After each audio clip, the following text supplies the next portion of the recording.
السلام عليكم ورحمة الله تعالى وبركاته. கண்ணியத்துக்குரிய அல்லாஹ்வின் நல்லடியார்களே, அல்லாஹ்வுடைய பேரருள் அல்லாஹ் நம்மை முஸ்லிமாக முஃமினாக நபிகள் நாயகம் ஸல்லல்லாஹு அலைஹி வஸல்லம் அவர்களின் அருள் நிறைந்த உம்மத்தாக அல்லாஹ் நம்மை படைத்து அருள் புரிந்திருக்கிறார். அல்ஹம்துலில்லாஹ் அல்ஹம்துலில்லாஹ் அல்ஹம்துலில்லாஹ். மேலும் அல்லாஹ் தஆலா இந்த ஃபஜ்ருடைய தொழுகையை இமாம் ஜமாஅத்தோடு நிறைவேற்றக்கூடிய பாக்கியத்தை அல்லாஹ் நமக்கு நசீபாக்கி இருக்கிறான். அல்ஹம்துலில்லாஹ் அல்ஹம்துலில்லாஹ் அல்ஹம்துலில்லாஹ். நம்முடைய வாழ்நாள் முழுவதும் ஐங்கால தொழுகையை இமாம் ஜமாஅத்தோடு கைகால் சுகத்தோடு ஈமானோடு தொழக்கூடிய பாக்கியத்தை அல்லாஹ் நம் அனைவருக்கும் தந்தருள் புரிவானாக.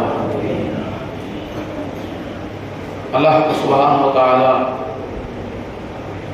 பெருமானார் ஸல்லல்லாஹு அலைஹி வஸல்லம் அவர்களை நான் உங்களுக்கு நிஅமத்தாக நான் தந்திருக்கிறேன், மிகப்பெரிய அருள் கொடையாக தந்திருக்கிறேன் என்று அல்லாஹ் தஆலா சொன்னார். அந்த பெருமானாரோடு ஒரு தொடர்பு என்பது நம்முடைய வாழ்வில் என்றென்றும் இருக்க வேண்டிய ஒரு விஷயம். அல்லாஹ் தஆலா பெருமானார் ஸல்லல்லாஹு அலைஹி வஸல்லம் அவர்களை தன்னுடைய நினைவு கூறப்படக்கூடிய இடங்களிலெல்லாம் தன் நபியை அல்லாஹ் சேர்த்துக் கொண்டார். பாகமுடைய வார்த்தையாக இருந்தாலும், தொழுகையினுடைய ஓதக்கூடிய வார்த்தையாக இருந்தாலும், மற்ற அனைத்திலும் அல்லாஹ் தஆலா தன் பெயர் சொல்லப்படுகிற எல்லா இடங்களிலேயுமே தன்னுடைய நபியின் திருநாமத்தையும் அல்லாஹ் சேர்த்துக் கொண்டார். காரணம், அந்த நபியை கொண்டுதான்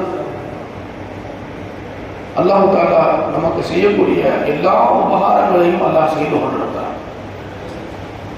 அல்லாஹ் தன்னுடைய நபியை தன்னோடு இணைத்துக் கொண்டது போல நாமும் நம்முடைய நபியை நம்மோடு இணைத்துக் கொள்வதனால்தான் நமக்கு ஒரு பெருமையும், நமக்கு ஒரு மகிழ்ச்சியும், நமக்கு மன நிம்மதியும், எல்லா அருள்வது சேர்வதற்கான காரணமும் நபியை நம்மோடு நாம் வைத்துக் கொள்வதில் தான் இருக்கிறது. அல்லாஹ் தஆலா அருள்முறை குர்ஆனிலே அல்லாஹ் தஆலா சொல்லி காட்டுகிறார், நபி உங்களோடு இருக்கும் காலமெல்லாம் உங்களுக்கு அதாவது வராது என்று அல்லாஹ் தஆலா சொன்னார். நபி உங்களோடு இருக்கும் காலமெல்லாம் உங்களுக்கு அதாவது வராது.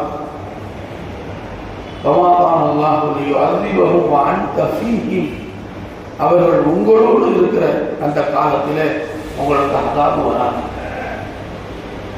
ஒரு கவிஞர் அழகாக சொல்லுகிறார், பெருமானார் ஸல்லல்லாஹு அலைஹி வஸல்லம் அவர்கள் சௌர் குகையிலே இருந்தார்கள்.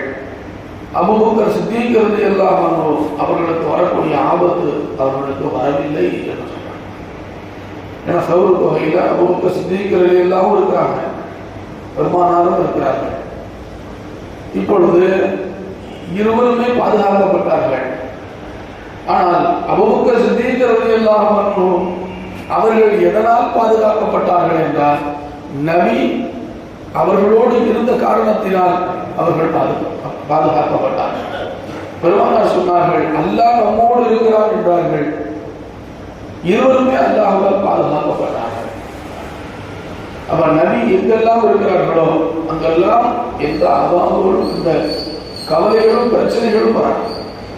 சஹாபா பெருமக்கள் பெருமானாரை பார்ப்பது கொண்டுதான் மகிழ்ச்சி அடைந்தார். அபூபக்கர் சித்தீக் ரலியல்லாஹு தஆலா அவர்களிடத்தில் கேட்கப்பட்டது, உங்களுக்கு பிடித்தமான விஷயம் எது என்று கேட்கப்பட்டது. அபூபக்கர் சித்தீக் ரலியல்லாஹு சொன்னார்கள், பெருமானாருடைய அந்த திருமுகத்தை பார்த்து கொண்டிருப்பதில் தான் எனக்கு மகிழ்ச்சி என்று சொன்னார்கள். என்றைக்காவது இந்த கேள்வியை நம்ம மனைவிட்ட கூட கேட்க முடியாது.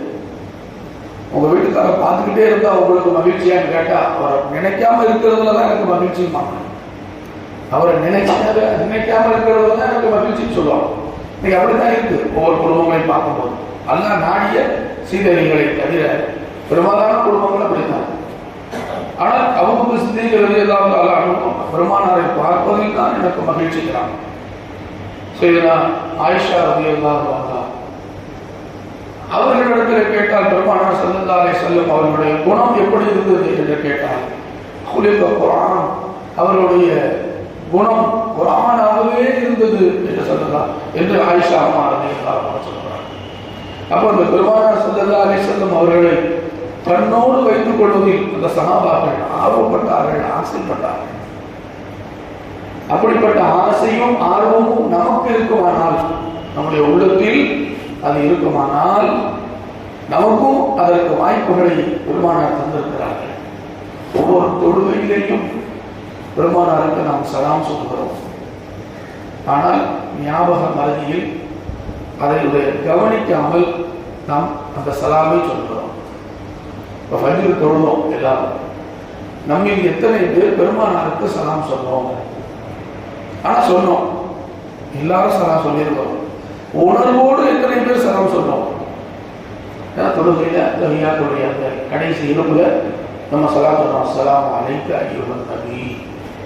அஸ்ஸலாமு அலைக்க, அலைக்க என்று சொன்னால் தூரமாக இருக்கக்கூடியவருக்கு சொல்லுகிற வார்த்தை அல்ல, ஃபேஸ் டு ஃபேஸ், முகம் பார்த்து நாம் சொல்லுகிறோமே அஸ்ஸலாமு அலைக்கும் அப்படின்னு சொல்றோமே, அந்த அடிப்படையில் முகம் பார்த்து சொல்லக்கூடிய அந்த வார்த்தை தான் அஸ்ஸலாமு அலைக்க அய்யுஹன் நபி. நபியே உங்கள் மீது என் சலாம் உண்டாகட்டும். இது வெறும் வார்த்தை அல்ல, நம்முடைய உணர்வில் நபிக்குத்தான் சலாம் சொல்லுகிறோம் என்று இருந்தால் அந்த சலாமுக்கு பெருமானார் ஸல்லல்லாஹு அலைஹி வஸல்லம் பதில் சொல்லுகிறார்கள். அந்த சலாமுக்கு பெருமானார் ஸல்லல்லாஹு அலைஹி வஸல்லம் பதில் சொல்லுகிறார்கள். அதனால சில சூஃபியாக்கள் இந்த சலாத்தை மட்டும் திரும்ப திரும்ப சொல்லுவாங்க தொழுகையிலே. இப்போ நம்ம அதை கடந்து வந்துடுவோம், அஸ்ஸலாமு அலைக்கும் நபி வ ரஹ்மத்துல்லாஹி அப்படின்னு அதை கடந்து வந்துடுவோம். சில சூஃபியாக்கள் கடந்து வரமாட்டாங்க, அந்த சலாமை திரும்ப திரும்ப சொல்லிக்கொண்டே இருப்பார்கள். அந்த உணர்வு கூட்டி, உணர்வு கொண்டு வந்து பெருமானார் நிச்சயமா நம்ம முதல் சலாம் சொல்லியிருப்பாங்க. ஏன்னா நம்ம உணர்வோடு சலாம் சொல்லியிருக்கிறோம், அந்த உணர்வை கொண்டு வந்து சலாம் சொல்லுவாங்க. இப்போ நம்ம எப்படி சலாம் சொல்றோம்? அடுத்து போயிட்டே இருப்போம். சில சூஃபியாக்கள் அப்படி அல்ல, அதை உணர்வில் கொண்டு வந்து பெருமானார் என்னை கவனிக்கிறார்கள், நான் பெருமானாரை பார்க்கிறேன் என்ற உணர்வோடு சொல்வார்கள். அப்படிப்பட்ட சலாமை நாம் சொன்னால் நபிக்கும் நமக்கும் உள்ள தொடர்பு மிக நெருக்கமாக இருக்கும். அந்த நெருக்கம் வந்துவிட்டால் நமக்கு வரக்கூடிய ஆபத்துகள், கஷ்டங்கள், பிரச்சனைகள் எல்லாம் நம்மை விட்டு நீங்கிவிடும். அதான் உண்மை. அல்லாஹ்வுடைய அருளால் இன்ஷா அல்லாஹ் இனி நாம் தொழுகிற போது அந்த அத்தஹியாத்துடைய இருப்பில் நாம் இருந்து நாம் அத்தஹியாத்தை ஓதுகிற போது அந்த நபிக்கு சொல்லக்கூடிய சலாம் வரக்கூடிய இடத்திலே நாம் உணர்வை கொண்டு வந்து, பொதுவாகவே தொழுதுங்கிறதே உணர்வு பூர்வமானது. யார் தன்னுடைய உள்ளத்தை அல்லாஹ்வின் பக்கம் ஆக்கி கொண்டாரோ அவர் தான் தொழுகையாளி. பாக்கி எல்லாமே தொழுகையை போன்று தொடரக்கூடியவர்கள். ஆனால் அசல்ல தொழுகையாளிகளாக ஆக முடியாது. எல்லாரும் தொழுகையாளியாக ஆக முடியாது. பள்ளிக்கு வந்ததெல்லாம் தக்பீர் கட்டலாம், தொடரலாம். ஆனால் உணர்வற்று தொடரக்கூடிய தொழுகையாளிகள் ஆக மாட்டார்கள். அவர்கள் தொழுகையாளிகள் அல்ல. கடமையை நிறைவேற்றிவிட்டு செல்கிறார்கள். எனக்கு ஒரு கடமை இருக்கு, சொல்லலாம கடமை, அந்த கடமையை நிறைவேற்றலாம் அல்லாஹ் தண்டிப்பான். வந்து கடமையை நிறைவேற்றிட்டு போயிட்டாங்க, அவ்வளவுதான். அவர்கள் தொழுகையாளிகள் என்பவர்கள் யார்? பெருமானார் ஸல்லல்லாஹு அலைஹி வஸல்லம் சொன்னார்கள், யாருடைய உள்ளம் தொழுகையிலே ஹாலியாக இருக்குமோ, உணர்வுபூர்வமாக இருக்குமோ, அவர் தான் தொழுகையாளின்னு சொன்னாங்க. அது மாதிரி தான் இந்த தொழுகையில் பெருமானார் ஸல்லல்லாஹு அலைஹி வஸல்லத்துடைய அந்த சிந்தனை, அவர்களுக்கு சலாம் சொல்கிறோம் என்கிற அந்த உணர்வு யாருடைய தொழுகையில் இருக்கிறதோ அவர் தான் தொழுகையாளி. அப்படிப்பட்ட உயர்ந்த தொழுகையாளியாக நபியுடைய நாம் சொல்லுகிற சலாமுக்கு நபி பதில் சலாம் சொல்லக்கூடிய அந்த உணர்வை கொண்டு வந்து தொடரக்கூடிய உண்மை தொழுகையாளிகளாக அல்லாஹ் நம் அனைவரையும் ஆக்கி அருள் புரிவானாக. அல்ஹம்துலில்லாஹி ரப்பில் ஆலமீன். சுப்ஹானல்லாஹி வ பிஹம்திஹி சுப்ஹானல்லாஹும்ம வ பிஹம்திக அஷ்ஹது அன் லா